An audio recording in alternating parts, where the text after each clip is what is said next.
ప్రియులారా, బాగున్నారా? దేవుని వాక్యాన్ని క్రమంగా చదువుతున్నారా? ప్రార్థించుచున్నారా? నేటి ధ్యాన వాక్యము యోబు గ్రంథం 23వ అధ్యాయము 10వ వచనం. నేను నడుచు మార్గము ఆయనకు తెలియను, ఆయన నన్ను శోధించిన తరువాత నేను సువర్ణము వలె కనబడుదును. భక్తుడు తన శ్రమలో వేదనలో ఈ గొప్ప మాటలను పలుకుచూ ఉన్నాడు. నేను నడిచేటువంటి మార్గము నా దేవునికే తెలుసు అని. భక్తుడు ఎన్నో శోధనలను, అవమానములను భరించేటువంటి దినాలవి. మన జీవితంలో మనకు శోధన కలిగినప్పుడు మనము అది ఎంతో మనలను కృంగదీస్తుందని దేవుని మీద మనము సనుక్కుంటూ ఉంటాం.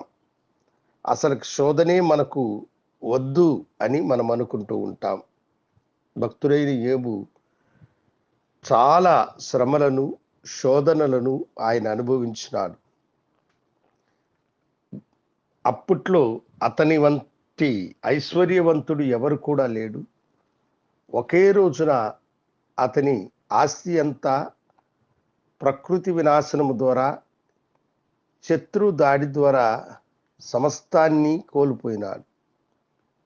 ఆ ప్రకృతి వినాశనంలోనే తన కడుపును పుట్టిన 10 మంది బిడ్డలు కూడా చనిపోయినారు.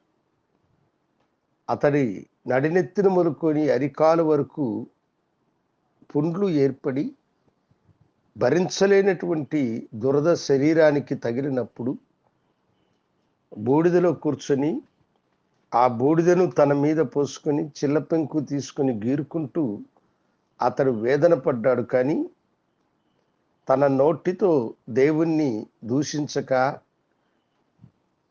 దేవుడే ఇచ్చాడని, దేవుడే తీసుకున్నాడని, ఆయన నామానికే మహిమ కలుగును గాక అని ఆయన ప్రభుని ఘనపరిచినాడు.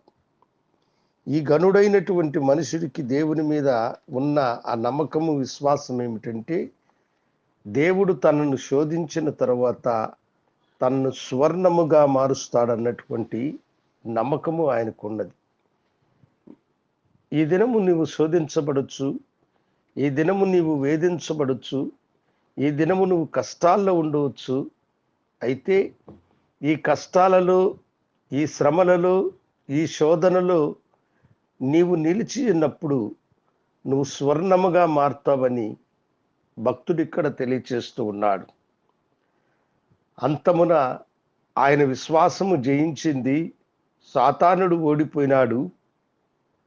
యోబు పోగొట్టుకున్న వాటన్నిటికంటే రెట్టింపులైన ఆశీర్వాదాలను పొంది సాతానుడికి అపజయము కలుగచేసి సాతానుణ్ణి సిగ్గుపరిచినాడు.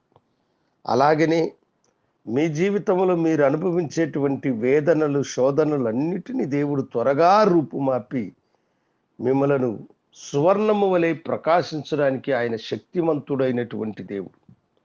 అప్పుడు దేవుని మీద అంచెలంచెలమైనటువంటి దృఢమైన నమ్మకము, విశ్వాసము కలిగిన వారమై ఉండాలి.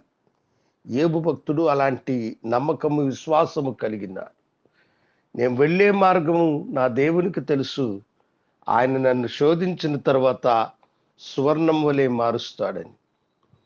ఆయన స్థితిమంతుడై ఉన్నప్పుడు యథార్థవంతునిగానే జీవించినాడు.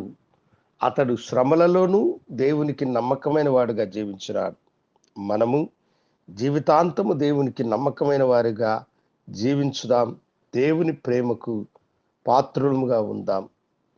మీ శ్రమలలో, మీ అవమానములలో, మీ ఇరుగు పొరుగు వారి మధ్య మీరు అనుభవించేటువంటి మనక్షోభలను దేవుడు త్వరగా తీసివేసి తన కృపను మీకు అనుగ్రహించినట్లుగా ప్రార్థించుదాం.